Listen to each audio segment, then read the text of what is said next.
కూటమి సర్కార్పై మాజీ మంత్రి అంబటి రాంబాబు ఫైర్ అయ్యారు. పోలీస్ వ్యవస్థను రాజకీయ కక్షలకు వాడుకుంటున్నారని, తన ఇంటిపై దాడి జరిగిన పోలీసులు ప్రేక్షక పాత్ర పోషించారని అంబటి మండిపడ్డారు. ప్రభుత్వ తీరును ప్రజల్లోనికి తీసుకెళ్తామని కూడా స్పష్టం చేశారు.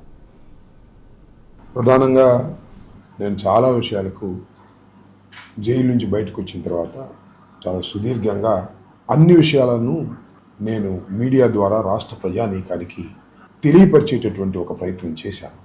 ప్రధానంగా ఈ సందర్భంగా నేను చెప్పదలుచుకున్నది ఏమిటంటే, ఈ రాష్ట్రంలో లా అండ్ ఆర్డర్ను కాపాడవలసిన, ప్రజలకు రక్షణ ఇవ్వవలసిన పోలీస్ వ్యవస్థను చంద్రబాబు నాయుడు గారు, లోకేష్ గారు పొలిటికల్ వెండేటా, రాజకీయ కక్షలను తీర్చుకోవడం కోసం ఉపయోగించడం అనేది చాలా విచిత్రమైన విష పరిణామంగా నేను భావిస్తున్నాను.